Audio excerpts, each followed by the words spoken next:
हे घे. आणखी सांग. बस. अरे हे काय भाऊ, इतकं कमी रासायनिक खत? शेती सोडली आहेस का? शेती नाही, नादानपणा सोडतोय. मातीचं परीक्षण केलंय. आता तर भाऊ जितकं आवश्यक आहे तितकंच खत शेतात टाकू. हा. शेतकऱ्यांनो, आजच आपल्या जिल्ह्याजवळच्या भूमी परीक्षण प्रयोगशाळेत मातीचं परीक्षण अवश्य करवा आणि मातीची पोषक तत्व, आर्द्रता व रोपांचा विकास बघता केवळ आवश्यकतेनुसारच पोषक तत्व घाला. आणि हो, मातीतलं गंधक, जस्त, बोरॉन सारख्या पोषक तत्वांविषयीही जाणून घ्या. खत आणि जैविक खताच्या योग्य उपयोगानं भूमीचा सकसपणा टिकवून ठेवा, उत्पादकता वाढवा, खर्च कमी करा आणि बहुमोल परकी चलन वाचवण्यातही सहकार्य करा. आणि हो, मंद गतीनं नायट्रोजन उपलब्ध करून देणारी खतं जसं कडुलिंबयुक्त युरियाला प्राधान्य द्या आणि युरियाचा पानांवर शिडकाव करा. अरे वा, तू तर खरोखरी समजूतदार झालास रे. आणखी माहितीसाठी संपर्क करा जिल्हा कृषी अधिकारी किंवा शेतकरी कॉल सेंटर. आई, मला खायला दे ना. धीर धर बाळू, अजून डाळ शिजली नाही. चिंता करू नको बाळूची आई, यंदाच्या बारीला डाळ चांगली शिजल.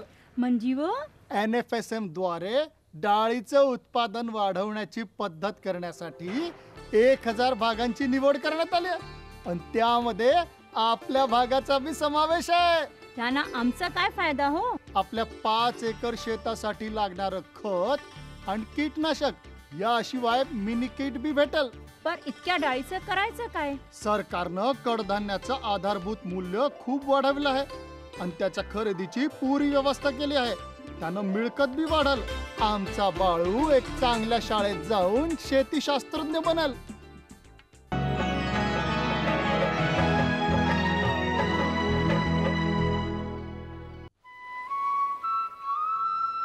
निरोगी आरोग्य संपन्न आयुष्यासाठी चौरस आहाराचं महत्त्व अनन्यसाधारण असतं.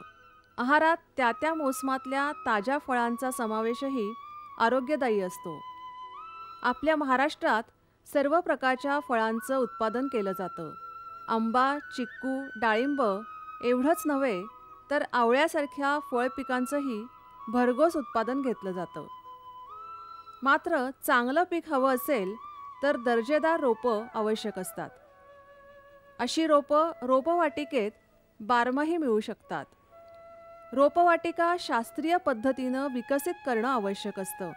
महात्मा फुले कृषी विद्यापीठाअंतर्गत सोलापूरमधल्या कृषी तंत्र विद्यालयात रोपवाटिका व्यवस्थापन कसं करायचं याचं प्रशिक्षण दिलं जातं.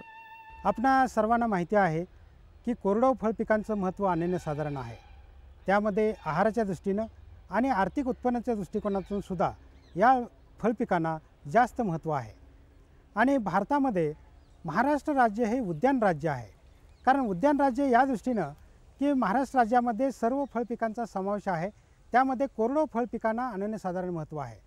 यामध्ये सर्वसाधारण आंबा, चिकू, पेरू, डाळिंब, त्याचबरोबर लिंबू आणि चिंच, आवळा, सीताफळ या सर्व कोरडवाहू फळपिकांचा समावेश आहे. आणि या माध्यमातून कोरडवाहू शेतकऱ्याला जास्त उत्पादन मिळत आहे. ह्या सर्व गोष्टी करताना पहिल्यांदा रोपवाटिका ही शास्त्रशुद्ध असली पाहिजे, चांगली असली पाहिजे, मातृवृक्ष चांगले पाहिजे आणि त्यातून आपण जे रोपकल्म तयार करणार असतो ती चांगल्या पद्धतीची पाहिजे. तरच आपली उभी राहणारी बाग जी असते ती चांगली, सदोष आणि चांगली जातिवंत प्रकारची आणि चांगली उत्पादन देणारी अशी निर्माण होऊ शकते. रोपवाटिकेत चांगल्या जातीच्या रोपांची लागवड केली जाते. बेरोजगार युवकांसाठी रोपवाटिका हा चांगला व्यवसाय आहे. तर ह्या ठिकाणी प्रामुख्यानं 5-6 पिकांच्या उत्पादनासंदर्भात आम्ही काम करत आहोत. त्यामध्ये आंबा आहे, चिंच आहे, सीताफळ आहे, कागदी लिंबू आहे, त्याचबरोबर पेरू आहे, चिकू आहे, साई सरबती हा महात्मा फुले कृषी विद्यापीठाचा चांगला वाण जो आहे तो आम्ही निर्माण केलेला आहे. तर ह्या सर्व गोष्टींचा उद्देश सांगण्याचा असा आहे की ग्रामीण भागामध्ये आज बरेचसे तरुण बेरोजगार आहेत आणि दिवसेंदिवस फळपिकाखालील क्षेत्रसुद्धा वाढत आहे. त्यामुळं ह्या वाढत्या क्षेत्रासाठी आपल्याला जातिवंत कलमरोपं देण्याची ही नितांत गरज आहे. आणि आजकालच्या ह्या ग्रामीण युवकांनी पुढे येऊन हा रोपवाटिकाचा जर व्यवसाय चालू केला तर त्या माध्यमातून त्यांना एक चांगला रोजगार मिळू शकतो. रोपवाटिका हे उत्पन्नाचं चांगलं साधन आहे. शेतकऱ्यांनी रोपांचा दर्जा, गुणवत्ता याकडे अधिक लक्ष पुरवणं आवश्यक असतं. आंब्यामध्ये सर्वसाधारण चांगली जी जात जी आहे ती केशर आंबा यासाठी की त्याची गुणवत्ता चांगली आहे, टिकवण क्षमता चांगली आहे, रसाला गोडी आहे आणि देशांतर्गत तसंच बाहेरच्या मार्केटला सुद्धा त्याला दुसरी चांगली मागणी आहे. दुसरा जो वाण आहे तो सीताफळ. सीताफळामध्ये बाळानगर, अर्कासहन, अनोना अविरडी हे चांगले वाण आहेत. त्याचबरोबर चिंचेमध्ये प्रतिष्ठान नंबर 263 हे चांगले वाण आहेत आणि चिकूमध्ये कालीपत्ती हा चांगला वाण आहे. त्याचबरोबर पेरूमध्ये सरदार पेरू वाण आहे आणि लिंबूमध्ये आम्ही महात्मा फुले कृषी विद्यापीठानं एक चांगला वाण विकसित केलेला आहे. त्यामध्ये साई सरबती हा वाण चांगला आहे. ह्या वाणाचं वैशिष्ट्यमध्ये सालीला पातळ आहे, रसदार आहे, आंबटपणा आहे. त्याचबरोबर उन्हाळ्यामध्ये ह्या फळांना घोसामध्ये फळं येतात आणि मार्केट जे आहे ते आपल्याला चांगल्या पद्धतीनं मिळू शकतं. लागवडीपूर्वी मी म्हणेन रोपं कलमं हे आपल्याला खात्रीशीर ठिकाणाहून चांगल्या ठिकाणाहून आणणं गरजेचं आहे. त्यासाठी शासकीय रोपवाटिका, खाजगी रोपवाटिका, त्याचबरोबर विद्यापीठाच्या रोपवाटिका ह्या रोपवाटिकेमधूनच ही कलमं रोपं आणणं गरजेचं आहे. बऱ्याच वेळेला काही कमी भावामध्ये रोपं किंवा कलमं मिळतात म्हणून शेतकरी अधिकृत रोपवाटिकेत किंवा शासनाच्या रोपवाटिकेत किंवा विद्यापीठाच्या रोपवाटिकेत न जाता खाजगी रोपवाटिकेत नर्सरीमधून रोपं कलमं जी घेतो त्यामुळं आपल्याला पुढचं बागेचं नुकसान होणं जास्त त्यामध्ये शक्यता असते. रोपवाटिकेत शेडनेट उभारणी फायदेशीर ठरते. रोपं गादी वाफ्यावर तयार करून घ्यावीत. पॅच बडिंग पद्धतीनं रोपांचं कलम केलं जातं. गुलमोहर, अशोकासारखे वृक्ष बियांपासून तयार केले जातात. ह्या ठिकाणी आपण पाहत आहोत शेडनेट. हे 5 गुंठ्यावर शेडनेट उभारणी केलेली आहे आणि शेडनेटमध्ये रोपे किंवा कलमं आपण तयार केल्यामुळं बाहेरचं जे वातावरण जे आहे ते आपण नियंत्रण ठेवू शकतो. ठराविक तापमान हे 50%चं शेडनेट आहे. त्यामध्ये आर्द्रता, तापमान चांगलं मिळाल्यामुळं ह्या रोपांची, कलमांची सुद्धा वाढ चांगली होऊ शकते. ज्यावेळेला आपण रोपवाटिकेचा विचार करतो त्यावेळेला पिशवीमध्ये आपल्याला किंवा गादी वाफ्यावर कोया टाकून 1 वर्षाचा रूस्टॉक किंवा खुंट तयार करावा लागतो. त्याची जाडी सर्वसाधारण पेन्सिल आकाराची पाहिजे, खोडाची जाडी, आणि त्याच्यावर पाचर कलम पद्धतीनं आपल्याला सुधारित जातीचं, त्यामध्ये केशर असेल, वनराज असेल, तोतापुरी असेल, लंगडा असेल, हापूस असेल किंवा इतर कोणती पाहिजे त्या जातीचं कलम आपण त्या ठिकाणी चांगल्या पद्धतीनं करू शकतो. हीच बाब सीताफळ आणि आवळ्यामध्ये सुद्धा आहे. ह्या व्यतिरिक्त सर्वसाधारण गादी वाफ्यावर बिया टाकून किंवा पिशवीमध्ये बिया पेरून त्यापासून रोपांची निर्मिती करतो आणि ही सर्व रोपं सध्या आमच्या रोपवाटिकेमध्ये विक्रीस आहेत. त्याचबरोबर काही शोभेच्या झाडाची रोपंसुद्धा, त्यामध्ये गुलमोहर, अशोक, त्याचबरोबर मोगरा, जास्वंद आणि बोगनवेल, ह्या सर्व गुलाब, ह्या सर्व झाडांची रोपंसुद्धा आपण ह्या ठिकाणी तयार केलेली आहेत आणि विक्रीसाठी उपलब्ध आहेत. अशोकाची रोपं करताना आपल्याला बियापासून रोपांची उत्पत्ती करावी लागते. बी घेऊन पिशवीमध्ये पेरणी करून रोपं तयार करतात. त्याचबरोबर मोगरा किंवा जास्वंद जे आहे ह्याचं छाट कलमद्वारे किंवा काड्या काढून त्या कटिंग जर आपण लावल्या तर त्यापासून आपल्याला उत्पत्ती करता येते. त्याचबरोबर गुलमोहरचं सुद्धा बिया गोळा करून त्या बिया खत माते मिश्रणाने पिशव्या भरून त्या पिशवीमध्ये बियांचं पेरणी करून चांगल्या पद्धतीनं आपल्याला रोपं तयार करता येतील. तर रोपवाटिकेचा जर आपल्याला व्यवसाय किंवा उद्योग जर करायचा असेल, कुशल कामगार पाहिजे. आता मी सांगितलं की कलम रोपं तयार करण्यासाठी आपल्याला कलम करण्याकरता माळी काम करणारे कुशल कामगार पाहिजे. दुसरं, खत माती चांगल्या पद्धतीची पाहिजे, त्यामध्ये कुठला बुरशीजन्य रोगांचा प्रादुर्भाव असता कामा नये. तिसरी महत्त्वाची बाब म्हणजे पाणी असणं चांगलं गरजेचं आहे. पाण्याची गुणवत्तासुद्धा चांगली असणं गरजेचं आहे. पाणी जर खारवट असेल, क्षारयुक्त असेल तर त्याच्यामुळे सुद्धा रोपांना अपाय होऊ शकतो, रोपांची वाढ कमी पद्धतीनं होऊ शकते. आणि चौथा महत्त्वाचा मुद्दा म्हणजे आज ह्या ठिकाणी आपण शेडनेटमध्ये 50% शेडनेटमध्ये रोपांची चांगल्या पद्धतीनं वाढ करून शेतकऱ्यासाठी ही सर्व रोपं उपलब्ध करून दिलेली आहेत. जागा असेल तर कमी भांडवलात अधिक उत्पन्न देणारा हा व्यवसाय आहे. जोडधंदा म्हणूनही हा व्यवसाय केला जातो. गरज असते ती रोपांची विश्वासार्हता जपण्याची. दर्जेदार आणि गुणवंत रोपांमुळे रोपवाटिकेची विश्वासार्हताही वाढीस लागते.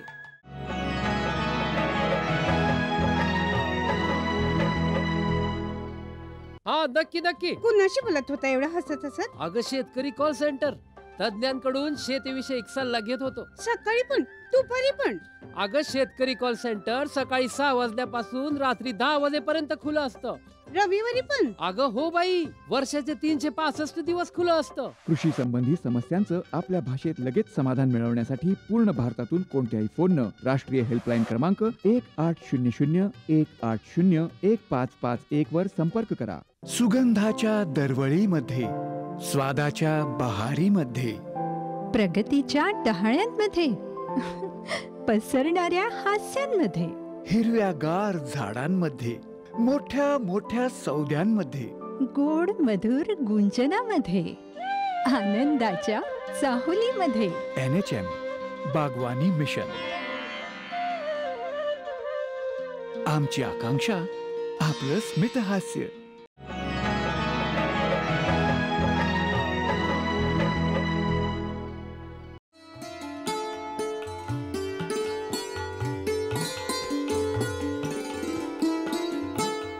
विज्ञानानं सर्वच क्षेत्रात क्रांती घडवली आहे. कृषी क्षेत्रातही विज्ञान तंत्रज्ञानाचा वापर क्रांतिकारी ठरला आहे. पारंपरिक शेतीची आधुनिक तंत्रज्ञानाशी सांगड घालून जगभरात निरनिराळे प्रयोग केले जातात. महाराष्ट्रही त्यात अग्रेसर आहे. टिश्यू कल्चर किंवा उती संवर्धनाच्या माध्यमातून केली जाणारी आधुनिक शेती ही शेतकऱ्यांच्या दृष्टीनं आज वरदानच ठरली आहे. गोतंडी इथं ऋग्वेद टिश्यू कल्चरच्या माध्यमातून टिश्यू कल्चरचा एक प्रकल्प राबवला जातो. टिश्यू कल्चरचा वापर करून केळी उत्पादन करणारा हा एक आदर्श प्रकल्प ठरला आहे.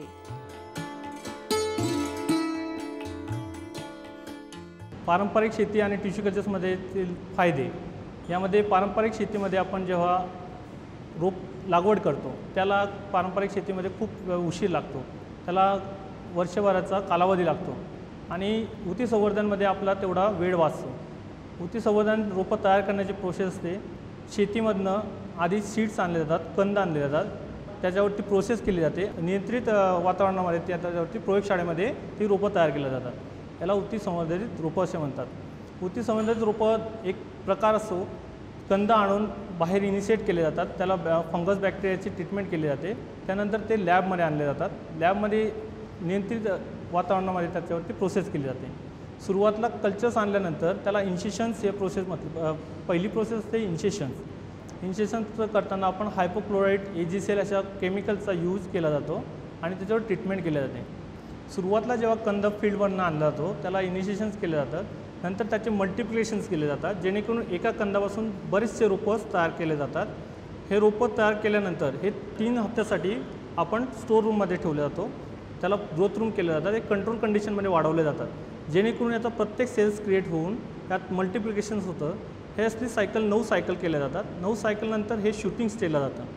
त्यासाठी शूटिंग स्टेजला प्रत्येक वेळेस प्रोडक्शनला घेण्यासाठी ह्या कल्चर्समध्ये काही बॅक्टेरियाज आहे, फंगस आहे किंवा काही प्रॉब्लेम्स आहे, माइट्स वगैरे, हे बघण्यासाठी आपण चेकिंग डिपार्टमेंटचा यूज केला जातो.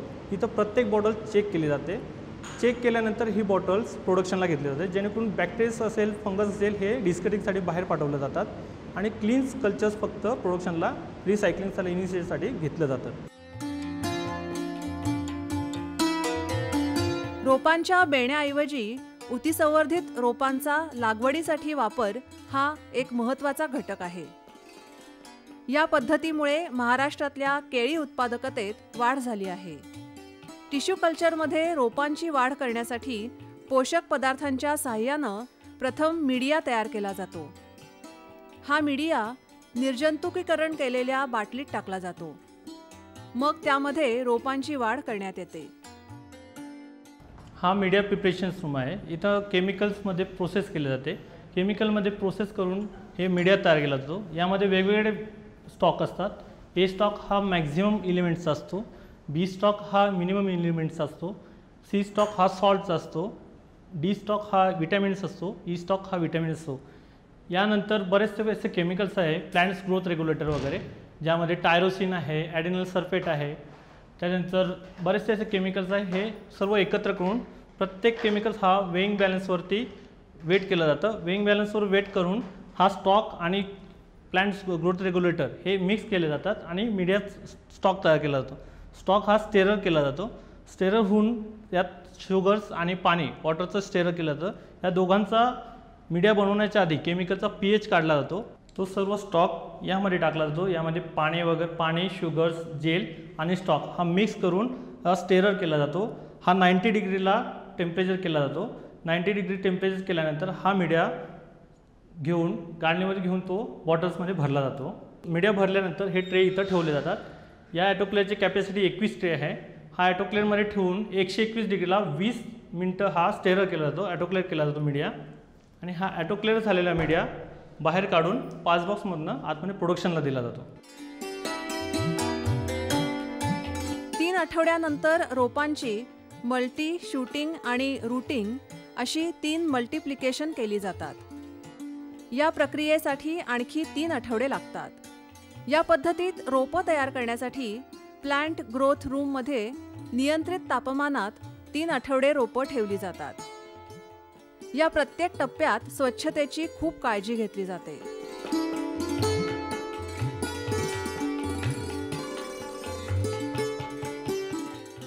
कंद आतमध्ये आणल्यानंतर त्याला 3 वीक आपण स्टोअर केलं आणि इन्सिजन्स केल्यानंतर त्याला मल्टिप्लिकेशनला घेतलं जातं. मल्टिप्लिकेशन करण्याचा हा जो एरिया आहे हा प्रोडक्शन म्हणून यूज केला जातो. हा पूर्ण क्लीन एरिया असतो.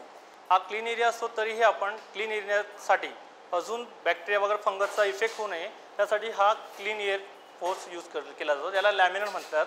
यामध्ये प्रोडक्शन केलं जातं जेणेकरून कल्चर्सला कुठलाही साईड इफेक्ट होऊ नये किंवा व्हायरस अटॅक करू नये किंवा बॅक्टेरिया येऊ नये त्यासाठी आपण हा क्लीन एअर फ्लो यूज केला जातो. आणि या क्लीन एअर फ्लोमध्ये हे प्रोडक्शन केलं जातं. या प्रोडक्शन करताना या 3 स्टेज असतात, मल्टी, शूटिंग आणि रूटिंग. आता सध्या ही जी स्टेज चालू आहे हे शूटिंग स्टेज चालू आहे.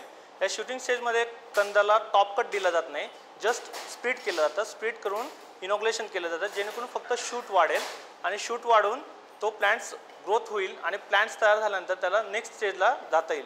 जेणेकरून नेक्स्ट स्टेज राहते ते रूटिंग स्टेज. त्या रूटिंग स्टेजला आपण प्लांट्स सिंगल करून रूटिंगमध्ये टाकला जातो. आता ही जी स्टेज आहे ही यामध्ये कार्डबोर्डवरती प्लांट्स आपण काढतात जेणेकरून प्लॅटफॉर्मला हात लागला असतो, बॅक्टेरिया वगैरे पडला जातो तर बॅक्टेरिया कल्चरला इफेक्ट करू नये त्यासाठी आपण हा कार्डबोर्ड यूज केला जातो. आतमध्ये क्लिनिंगसाठी अल्कोहोलचा वापर केला जातो आणि जस्ट हाताचे बॅक्टेरियाज वगैरे सेल्स वगैरे कल्चर्सला इफेक्ट करू नये त्यासाठी आपण इन्स्ट्रुमेंटचा यूज केला जातो जेणेकरून सर्व गोष्ट आपण बॅक्टेरियल्स कुठलेही कल्चर्स होऊ नये म्हणून किंवा फंगिसाईड होऊ नये म्हणून त्यासाठी आपण पूर्ण प्रोसेसमध्येच ही प्रक्रिया केली जाते.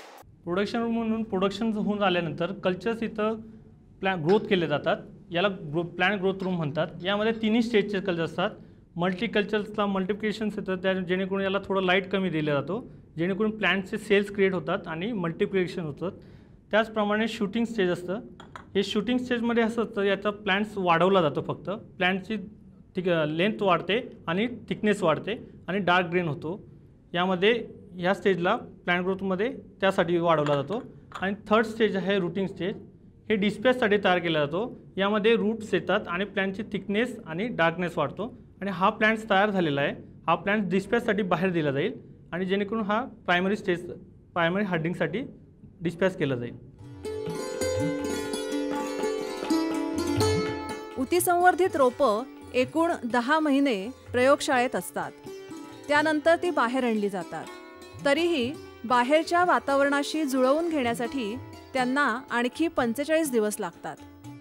लॅबमध्ये 10 महिने प्लांट्स असतात. कंट्रोल कंडिशन वाढलेले प्लांट्स असतात जेणेकरून हा प्लांट बाहेर आल्यानंतर मरू नये. ही बाहेरची कंडिशन्स आणि आतमधली कंडिशन यामध्ये साम्य नसतं त्यामुळे ह्या प्लांट्स प्रायमरी स्टेजला इथं काढला जातो. हा प्लांट्स डिस्पॅच केल्यानंतर इथं वॉशिंग केला जातो. वॉशिंग केल्यानंतर हा प्लांट्स कोकोपीटमध्ये लावला जातो आणि कोकोपीट लावल्यानंतर तो 45 दिवस इथं प्रायमरी हार्डनिंग केला जातो जेणेकरून वातावरणाशी तो जुळून घेतो आणि वातावरणाशी जुळून घेतल्यानंतर सेकंडरीसाठी तो तयार होतो.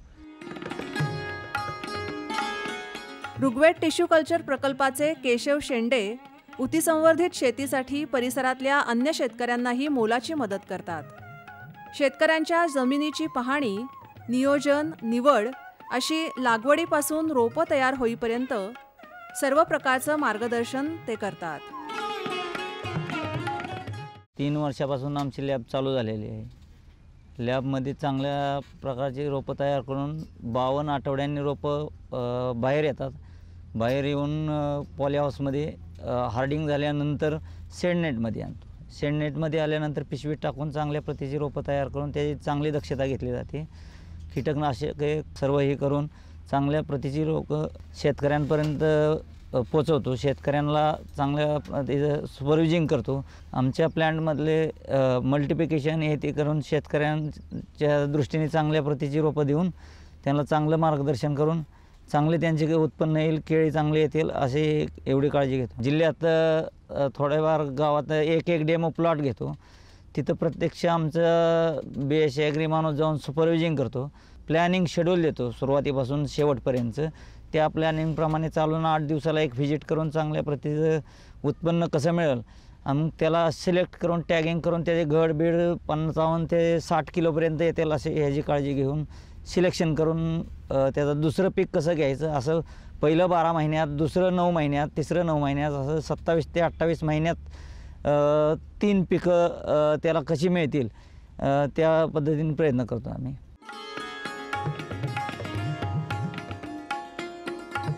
शेंडे यांच्या या प्रकल्पामुळे आसपासच्या महिलांसाठी मोठ्या प्रमाणात रोजगार निर्मिती झाली आहे. साध्या शेतीचं आधुनिक शेतीत रूपांतर केल्यानं उत्पन्न अधिक आणि पीकही दर्जेदार मिळू लागतं. महिलांच्या दृष्टिकोनातून जरा इकडे महिला भरपूर आहेत आणि त्यांच्यासाठी काहीतरी रोजगाराची निर्मिती व्हावी आणि शेतकऱ्यांना पण त्याच्यातून जरा चांगल्या प्रमाणात रोपं वगैरे केळीची ह्याची आधुनिक पद्धतीची मिळावीत ह्या दृष्टिकोनातून इकडे प्रोजेक्ट आम्ही सुरू केलेला आहे. त्या लॅबमध्ये कसं भरपूर स्टाफ वगैरे आहे. 50-60 जणांना रोजगार देऊ शकतो आपण एका वेळेस इथं. ह्याच्यात शिकलेले सुद्धा, कमी शिकलेले सुद्धा सगळेजण आहेत. तर लेडीजच्या दृष्टिकोनातून चांगला हे आहे, म्हणजे यांना इथं रोजगार चांगला आहे की बाबा बाहेर जरी शेतीत काम केलं तरी दिवसभरात तेवढीच हजेरी मिळते आणि इथं एकदम असं AC वगैरे असतो, शांत ह्याच्यात वातावरण सगळं चांगलं असतं. ह्याच्यात काम केलं तरी त्यांना रोजगार तेवढाच मिळतो. पहिल्यांदा कसं केळी जर साधी असं कंद आपण शेतात लावले तर त्याच्यात उत्पादन कमी यायचं. लहान मोठी रोपं किंवा लहान मोठे घड यायचे, त्याच्यातले 1-2 केळी जायच्या रोपं त्याची. पण आता हे झाल्यापासून हे टिश्यू कल्चरची केळी लावल्यापासून त्याच्यात एकसारखा घड असतो, एकसारखी त्याची झाडांची वाढ एकसारखी होते. एकाच वेळेस सगळं हे होतं, घड वगैरे बाहेर पडतात आणि त्याच्यातून उत्पादन जास्त प्रमाणात हे होतं. एकदा ह्याच्यात हे केलं की 28 महिन्यात 3 पिकं येतात ह्याची आणि तसं इतर ह्याच्यात जास्त एवढं उत्पादन मिळत नाही ह्याच्या इतकं.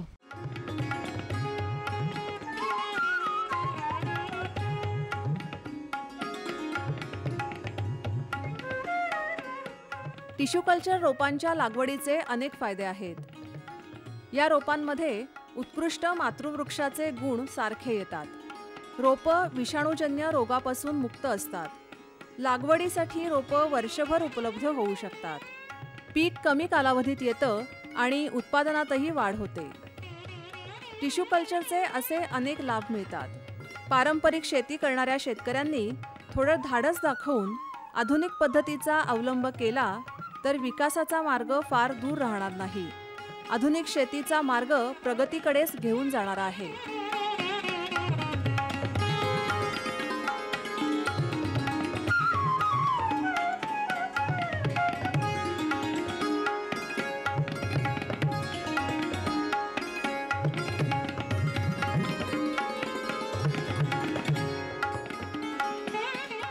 आमचा पत्ता निर्माता कृषी दर्शन, दूरदर्शन केंद्र पुणे. आमचे ईमेल ID असे आहे ddkpunekrishi@hotmail.com आणि ddkpunekrishi@rediffmail.com.